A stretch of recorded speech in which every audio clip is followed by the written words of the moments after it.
What are the clairs? I'm Emily Snyder of Connected Intuition. I'm a psychic medium for pets and people. What that means is I can talk to those who are living and those who've passed. Today, we're going to talk about how to identify those clairs and a couple of exercises that you can do to strengthen your own clairs. Many people haven't heard of the term clairs, but they have heard of the word clairvoyant, which is one of many clairs that we have.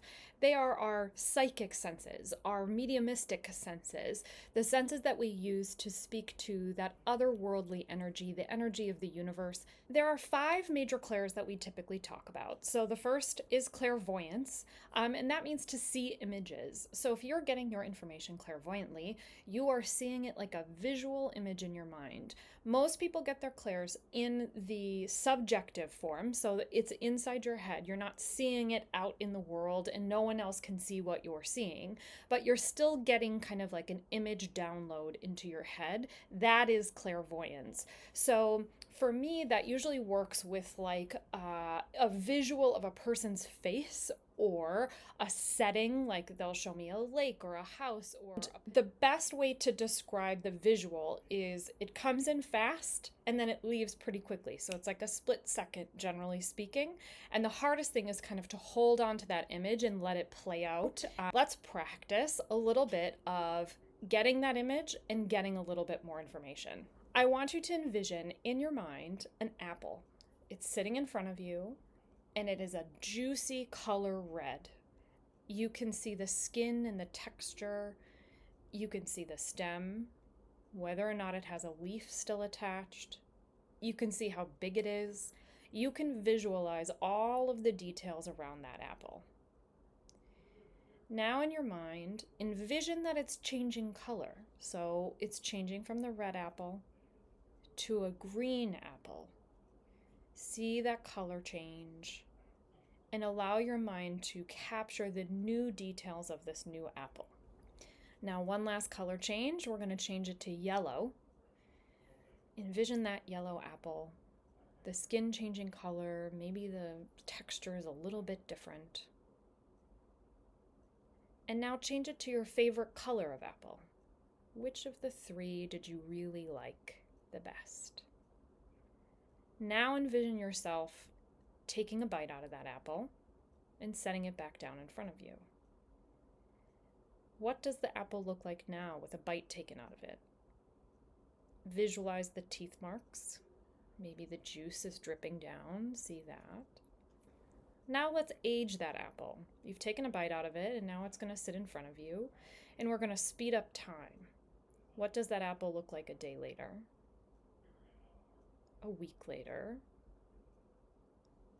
A month later? What about a year later? Is the whole thing brown? Does it shrink? Is it still juicy, or is it more mushy? What other changes do you see in the texture of the apple? Now I want you to envision planting that apple into the ground,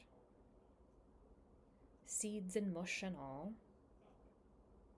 and envision it growing larger into an apple tree. And now you're standing under that apple tree on a nice spring day, and you can see everything about the leaves and the trunk and all of the details. Great job. So what you've just done is a visualization exercise to really keenly zoom in on all of those details around an apple, the different colors, the texture. That's what you have to do as you're kind of stepping into your clairvoyance. My biggest advice to you is to pay attention and look at everything around you. If you're a visual person, clairvoyance may come very naturally to you, but if you're not, start to look at the world in kind of a detail-oriented way. As you take a walk outside, notice the texture of the sidewalk, notice the flowers along the path, notice the dustiness in the air, notice how sunlight plays through the leaves. If you go to a museum, really take in everything that's on the walls, take in all of the different textures of art that's there. Even something like going to a baseball game, take in the visuals there and really capture that, because as you work through your psychic mediumship skills, it will be important for you to kind of have a backlog, a catalog of images that the spirit world can help you use to understand and give you information in a reading, in a sitting, or for your own uses. The number 2 clair for today is clairaudience. This one is my dominant clair. So for me, this comes naturally. I was always someone who loved to listen to audiobooks, loved to hear stories being told. What this will feel like to you, again, this is going to be subjective typically. You will not hear this in a way that someone else can. So it's probably going to sound, and this is going to sound crazy, like voices in your head. Now, this is different for everyone. I myself hear everything in my own voice, in my own language, in the way that I speak. So that is not the case for every single medium. You may hear accents, intonation.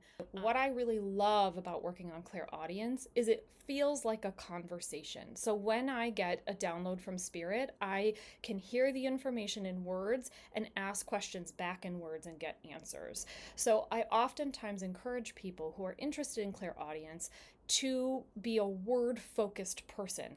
Be acutely aware of vocabulary. Listen to the intonation of people's voices. Listen to audiobooks or music. If music is your thing, sometimes clairaudience can just be music.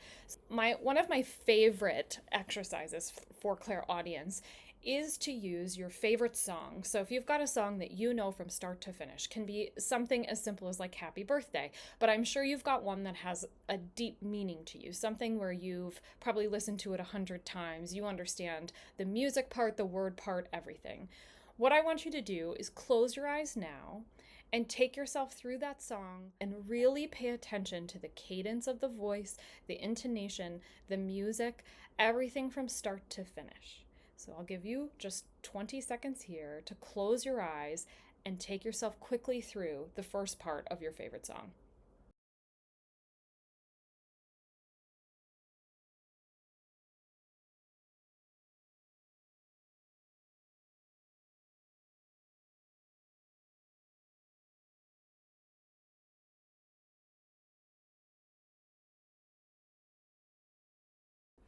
It's amazing how much you remember, right? If it's a favorite song, it's a favorite song. The third clair we're going to talk about today is clairsentience. That seems like a long word, but really what it's about is a feeling in your body. So it's all about that sensation that you get. The spirit world for me uses this a lot around emotionality. So I get kind of the highs and lows of the spectrum. So happiness, pride, excitement, especially around pets when they're excited to see you or go on vacation or go in the car. I get that feeling in my chest that they are getting when they have those experiences. On the flip side, I also get sadness, despair, regret is a big one. Also, when speaking with spirit contacts, that I can feel kind of deep down in my stomach. And you'll know that this is a clair that's working for you because you may get, oh, hi, buddy. You may get a feeling in your body, and then once you name that sensation, it instantly disappears. That can be extremely helpful when it's an emotion you don't want to hang on to. Let's do an exercise to work on your clairsentience. So sit down, clear your mind in the same way. I'll give you a second to just take a deep breath in and a deep breath out. And once you close your eyes, I want you to think about what is a time that gave you the best feeling in the world. And I want you to put yourself in the middle of that action and really feel all of the feelings that you felt on a timeline. So where did you start? How did that feel? And how did those emotions unfold as the day went on? Noticing how your body feels in that space. Now, even in the happiest of occasions, there can sometimes be sad moments. So if that does happen, it's okay, and feel those moments as you feel them. And notice where in your body you're having those sensations. Sometimes happiness comes out of the chest, and sadness is more of a bottom of the stomach feeling. Sometimes you might feel it as a tingling at the top of your head, or you may feel like numbness in your legs for a particular emotion. Note where you're feeling that as you walk through this special day. Now, for just a moment, envision a sad time in your life, just feeling all of those emotions around that time. Allow your body to completely submit to those feelings, understanding that you're doing this to create a catalog of feelings. Allow that sensation to completely wash over you. Thank you so much for trying that with me today. The fourth clair that we're going to talk about today is claircognizance, also a large word that really just means a sense of all-knowing. Have you ever just kind of known something, like it dropped into your head and you didn't have to think about it and you just knew that it was going to be true? I know where my keys are even though I've lost them. For this, you'll need a pencil and a piece of paper, so go ahead and pause if you need to do that. I'll give you just a second. And now that you unpause with me, here's what we're going to do. Again, close your eyes and again, try to kind of relax and clear your mind as much as possible. I like to do that by taking a deep breath in and a deep breath out. Now, ask up to the spirit world, what do I need to know for today? Allow any of those knowing sensations to come over you. And when you have them, feel free to open your eyes and jot down a list. Anything that you've got. So it could be a whole word, it could be a sentence, it could be a feeling. Today feels really good. I got a positive sense about today. Great, write that down. Today I know it's going to be a good day. Write that down. If that's all you get and you get it in any way possible, write that down.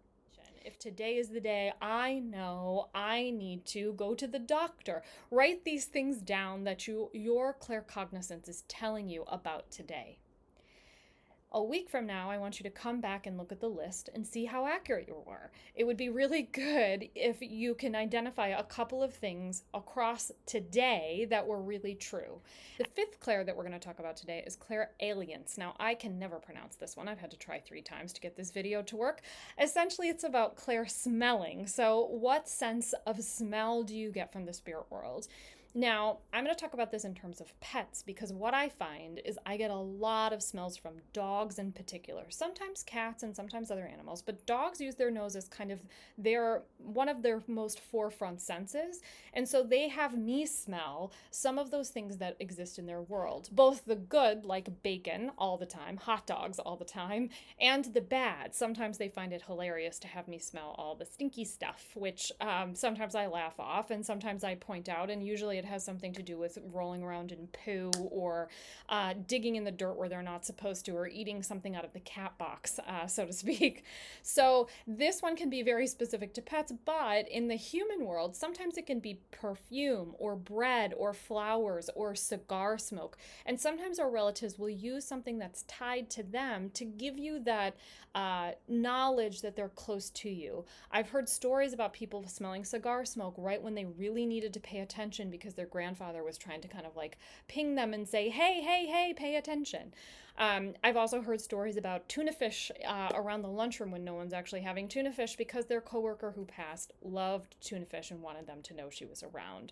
So it can kind of be like a little hint, hey, I'm here, from the spirit world. Okay, an exercise for this one is really quite simple. So if you close your eyes and you think about 5 smells that you really love to smell. So for me, I love lilacs. That's my absolute favorite smell. So I'm going to close my eyes and really smell into the lilac smell and feel what emotions and words are associated with that smell. Because most of the time, for me and for you, what you'll find is that the smell needs to be part of a larger story if you're trying to kind of build on a sensation. So let's attach some of the other clairs to our clairalience and try to smell a little bit deeper into the meaning. So if I smell in lilacs, I get a sense of peace, calm, and my birthday because they bloom around my birthday. So there's an energy that comes with lilacs to me that is very positive.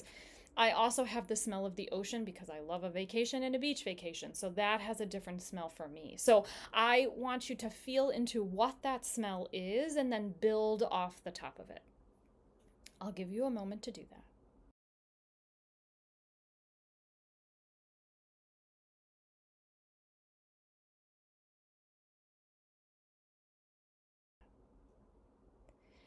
Now, since we're talking about pets, let's talk about smelling a pet smell. So, if you have a pet that you want to read into, if you've got one close to you, try to ask the animal to give you a smell that they find pleasurable and see if you can identify what it is. My guess is for dogs, it probably will be bacon or something food related. However, it can be other things like smelling the air outside of the car window. Or so take a moment and really dive down into that.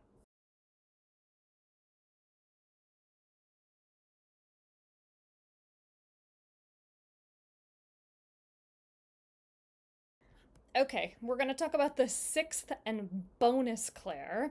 This is Claire Gustians, which Claire Gustians is about taste. This is one that I rarely get. Now, I think if you're a foodie and this is really like you love to eat and food is really a particular love for you, or it's a particular love of the person, the loved one who's passed, you may get a lot more Claire Gustians than I do. This Claire, like the smelling Claire, is usually only helpful in the context of some of the other Claires to round out the story for you. So, this one's super fun. All I want you to do about this one is the next time you sit down to eat a meal, really pay attention to all of the tastes that you're getting from the food in front of you. It's a fun one to really just slow down, really pay attention to what's going into your mouth because that will, again, give you the catalog for the spirit world to help you out. I just want to say thank you for spending this time with me today talking about the Claires. It is one of my favorite things to dive into. This is like a building block for your psychic and mediumship practice and also for just your own self-discovery in relationship to yourself, your higher self, your spirit guides. So if you can start to identify some of these Claires in your life and build on the exercises around them, you will start to really feel more connected. Thank you so much. This has been great. My name, again, is Emily from Connected Intuition. Stay connected, everybody.